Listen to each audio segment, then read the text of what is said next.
हिंद, स्वागत है आप सभी का आपके अपने YouTube channel mission top science classes में। दोस्तों, इससे पिछले वीडियो में हम आपको मेडिवल हिस्ट्री में पार्ट 1 आपको बताए थे कि भारत में मुस्लिम शासन का आगमन कैसे हुआ और उन्होंने भारत पर आक्रमण किस प्रकार किया, उनके बारे में हम आपको बताए थे। तो दोस्तों, इस पार्ट 2 के वीडियो में हम आपको इसी मेडिवल हिस्ट्री के पार्ट को आगे बढ़ाएंगे, जहाँ पर हम लोग इस मेडिवल हिस्ट्री के जो आपका तुर्क आक्रमण था उनके बारे में आज हम लोग कवर करेंगे। तो आइए हम लोग करते हैं बिना देर का इस क्लास को स्टार्ट। और यदि आप लोग हमारे इस चैनल पर नए हैं तो दोस्तों पहले चैनल को सब्सक्राइब कर लीजिए और बेल आइकन ऑन रखिए, ताकि जब भी हम इस तरह का वीडियो लेकर के आए तो नोटिफिकेशन आप सभी को मिलता रहे। तो आइए हम लोग देखते हैं इस वीडियो में क्या खास रहने वाला है।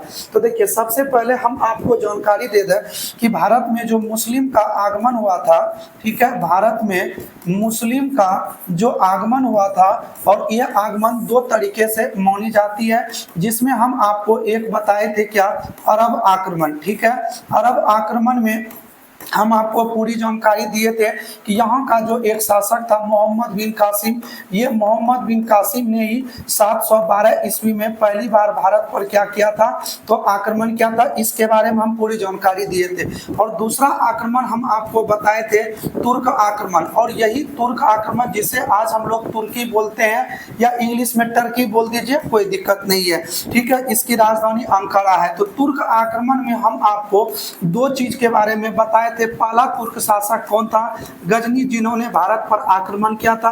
और दूसरा तुर्क शासन में कौन आ जाता है, तो मोहम्मद गौरी आ जाता है। ठीक है, तो इन दोनों के बारे में आज आपको इस वीडियो में पूरी तरीके से कवर करना है। यदि आप लोग नहीं देखे हैं तो आप सबसे पहले अगर पार्ट 1 देखते हैं तो आपको अरब आक्रमण की पूरी जानकारी आपको पिछले वीडियो में मिल जाएगा, और कुछ जानकारी हम आपको गजनी के बारे में भी आपको दे दी है। तो आइए देखते हैं यहाँ गजनी के वंश के बारे में आप लोग इसमें सीखिए।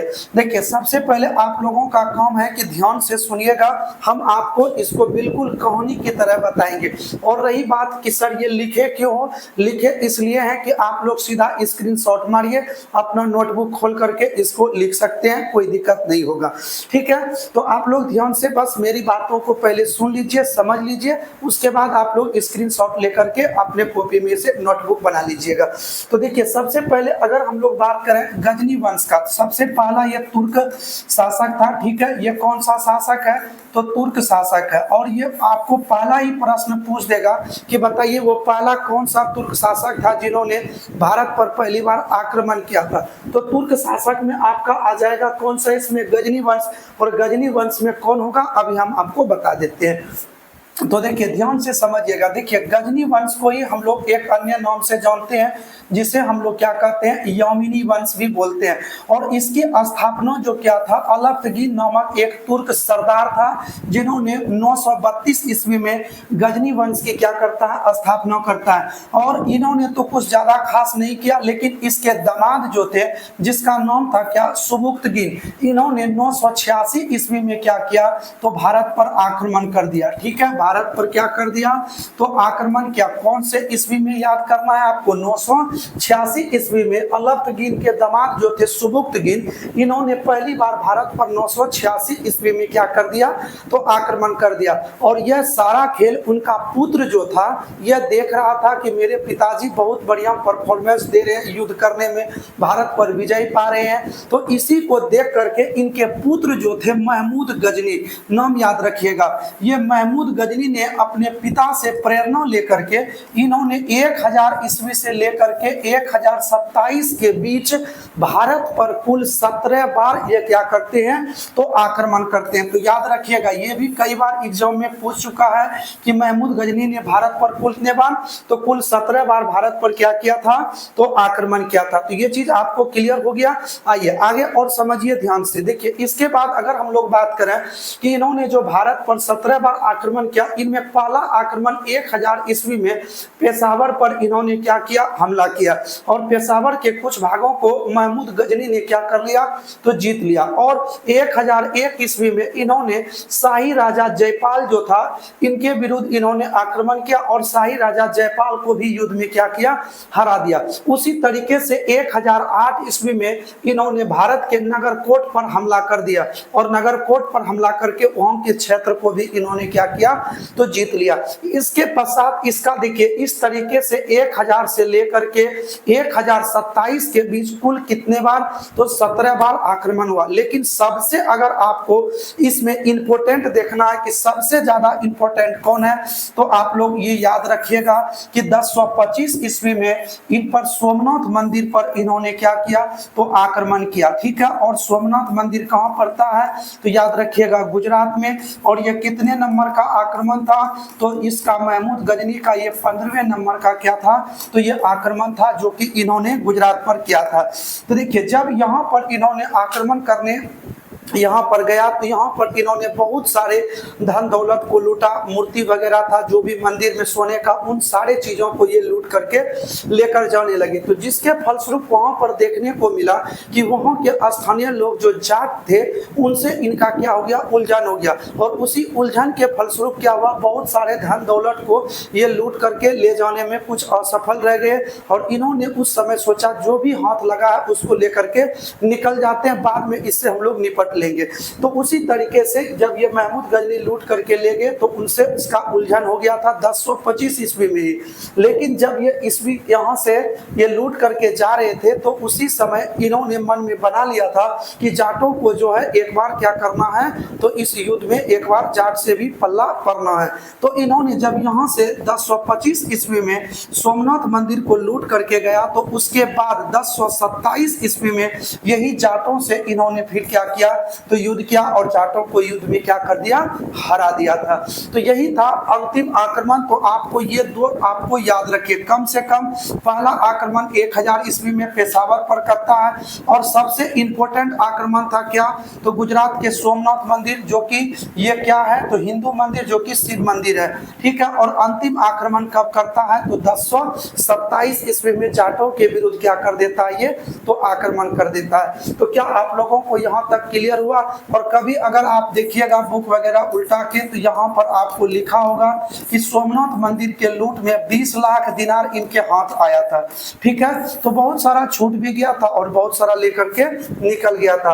और कहा जाता है कि इसकी मृत्यु, ठीक है, इसके 3 साल पश्चात 1030 ईस्वी में महमूद गजनी की क्या हो जाती है, तो मृत्यु हो जाती है। और यही महमूद गजनी वो पहला शासक है जिन्होंने अपने नाम के आगे क्या उपाधि लगाया था, तो सुल्तान की उपाधि। ये कई बार प्रश्न आ जाता है कि बताइए वो पहला तुर्क शासक कौन था जिन्होंने सुल्तान की उपाधि धारण किया था, तो वो तुर्क शासक कौन है, तो महमूद गजनी है। क्या आप लोगों को यहां तक समझ में आ गया है। चलिए, तो आप लोग अगर यहाँ तक समझ गए हैं तो बढ़ते हैं यहाँ से आगे की ओर। ठीक है, देखिए इसके बाद आगे क्या होता है, इसी गजनी के अधीन ये जो आप देख रहे हो कौन से वंश के बारे में, तो गजनी वंश के बारे में। इसी गजनी वंश के अधीन एक छोटा सा राज्य पड़ता था जिसको कि हम लोग गौर कहते हैं। ठीक है, याद रखिएगा वो छोटा सा राज्य क्या था, गौर था, जो कि इसी गजनी के अधीन आता था, कोई दूसरा नहीं। इसी गजनी के अधीन एक गुलाम की तरह इसको बना के रखा था। गजनी जो था ये इन्होंने अपने अंदर किसको, तो गौर को। और यहाँ गौर का जो शासक था उसका नाम था मोहम्मद गौरी। याद रखिएगा कौन था, तो मोहम्मद गौरी था यहाँ का शासक। इन्होंने क्या किया, तो 1175 ईस्वी में मुल्तान पर इन्होंने आक्रमण कर दिया। ठीक है, 1100 कौन सी ईस्वी में, 75 में आक्रमण किया और आक्रमण करके इस क्षेत्र को क्या किया, तो इन्होंने जीत लिया। याद रखिएगा मुल्तान आपको आगे फिर समझना है, एक कहानी में आपको ये क्षेत्र देखने को मिलेगा। और उसके बाद 3 साल बाद 1178 ईस्वी में जब ये दोबारा भारत पर आक्रमण करता है तो वहीं एक गुजरात का शासक था जिसका नाम था क्या, तो भीम द्वितीय। ये भीम द्वितीय ने इस मोहम्मद गौरी को बुरी तरीके से इस युद्ध में इन्होंने क्या किया, तो हरा दिया। किससे, तो भीम द्वितीय ने किसको हराया था, तो मोहम्मद गौरी को 1178 में जब ये दूसरा आक्रमण करने आया था तो इसको युद्ध में क्या किया, हरा दिया। और यहाँ पर ये बैठे बैठे जो थे आपका ये मोहम्मद गौरी, ये कुछ ना कुछ एक्स्ट्रा दिमाग लगाते रहते थे कुछ ना कुछ क्षेत्रों को जीतने के बारे में, ठीक है। तो इन्होंने क्या किया, भारत के अंदर ये प्रवेश करने के बारे में सोचा। तो इन्होंने यहाँ से क्या किया, इस ओर से यहाँ जो था ये आपका ये दिल्ली के समीप की अगर हम लोग बात करें अभी वर्तमान में, ये दिल्ली के समीप का क्षेत्र और जो वर्तमान में आपका राजस्थान पड़ता है, ठीक है, इन दोनों क्षेत्रों पर जो था यहाँ से यहाँ तक हरियाणा सब के क्षेत्र में यहाँ से यहाँ तक एरिया में, तो इस पर जो है मोहम्मद गौरी ने इसको अपने अधीन करने के बारे में सोचा कि यहाँ पर हम लोग क्या करेंगे, आक्रमण करके इस क्षेत्र को जीतेंगे। परंतु जब यहाँ पर जीतने का विचार बना रहा था तो इसी राजस्थान का एक राजा था जिसका नाम था क्या, पृथ्वीराज चौहान। ध्यान से सुनिएगा, राजस्थान का राजा कौन था, पृथ्वीराज चौहान था। और इसी का एक बहुत घनिष्ठ मित्र जो कि कौन था, तो ये था जयचंद, ठीक है, याद रखिएगा ये कौन था, तो जयचंद। तो ये पृथ्वीराज चौहान और जयचंद ये दोनों बहुत ही शक्तिशाली इस समय का शासक था भारत के अंदर।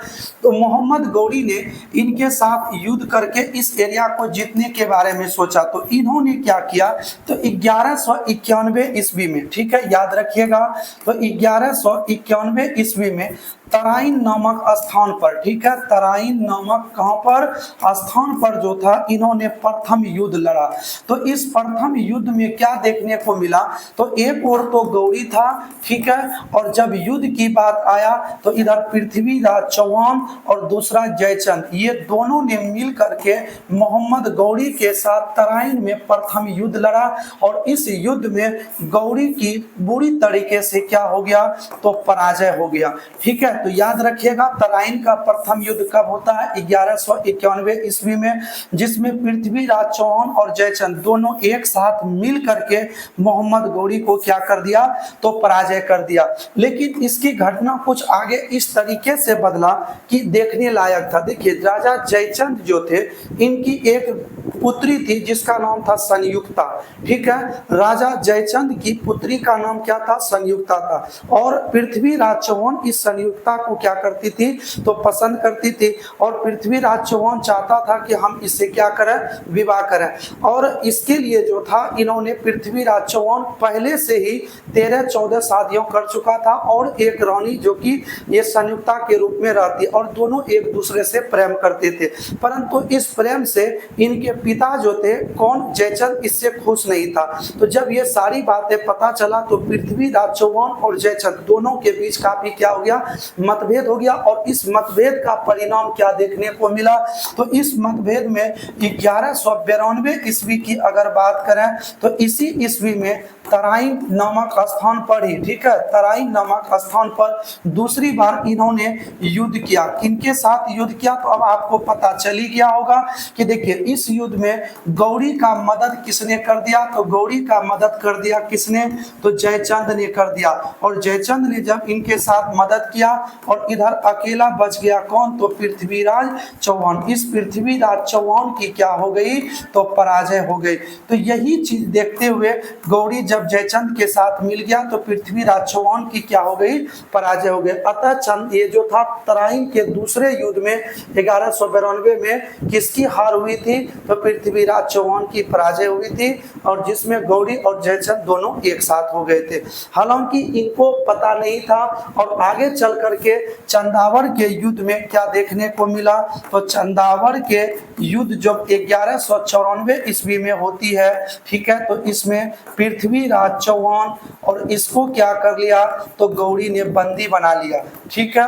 और ये जो थे कौन, आपका ये जयचंद, और जयचंद को क्या कर दिया, तो गौरी ने क्या किया, इसको मरवा दिया, ठीक है। तो इस युद्ध में, चंदावर के युद्ध में जयचंद मारा चला गया और पृथ्वीराज चौहान को बंदी बना लिया किसने, तो गौरी ने। तो इस तरीके से मोहम्मद गौरी ने क्या किया, इसको चंदावर के युद्ध में फिर से दोबारा क्या कर दिया, तो पराजय कर दिया। और जयचंद भी मारा चला गया और पृथ्वीराज चौहान को क्या किया, तो बंदी बना लिया गया। तो देखिए यहाँ पर जो है आपको एक चीज और ध्यान से समझना है कि देखिए यहाँ पर भी जो ये मोहम्मद गौरी थे, जब इन क्षेत्रों को इन्होंने जीत लिया तो गौरी यहाँ से अब क्या करने वाला था, तो गौरी यहाँ से लौटने वाला था। ठीक है, ध्यान से कहानी सुनिएगा कि जब इस युद्ध को जीत लिया, चंदावर के युद्ध में इनको पराजय किया, तो अब गौरी का पूरा मन था, 100% मन था कि यहाँ से जो भी चीज हमको धन दौलत मिलता है इसको लेकर के भारत से हम क्या करें तो निकल जाए। परंतु इसी समय गौरी की पुत्री थी कौन, रजिया सुल्तान। इसकी पुत्री का नाम क्या था तो रजिया सुल्तान नाम था। और रजिया सुल्तान जो थी गौरी की पुत्री थी और इसी गौरी का गुलाम था जिसका नाम था कुतुबुद्दीन ऐबक। ठीक है, इसी गुलाम का क्या नाम था, कुतुबुद्दीन ऐबक। तो याद रखिएगा कुतुबुद्दीन ऐबक कौन था, तो ये मोहम्मद गौरी का गुलाम था। और गौरी की पुत्री कौन थी तो रजिया सुल्तान।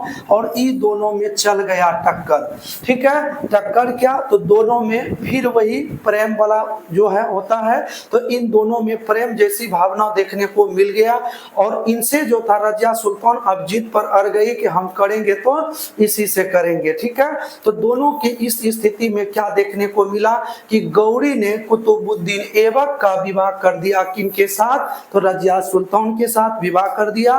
और इसमें जब विवाह किया तो हम आपको इधर जो बताए कि ये जो मुल्तान पर इन्होंने 1175 में जीता था और यही क्षेत्र जो था किनको मिल गया, तो ये क्षेत्र मिल गया किनको, कुतुबुद्दीन ऐबक को। और यही ऐबक को इस क्षेत्र दे करके ये दोनों कहां पर रुक गए, तो ये दोनों भारत में ही रह गए।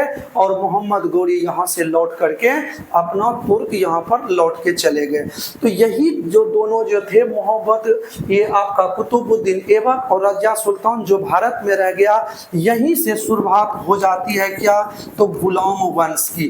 किसकी शुरुआत हो जाती है, तो गुलाम वंश की। और आप सभी को पता है कि इसी को बोला जाता है दिल्ली सल्तनत। ठीक है, दिल्ली सल्तनत के नाम से इसको हम लोग जानते हैं।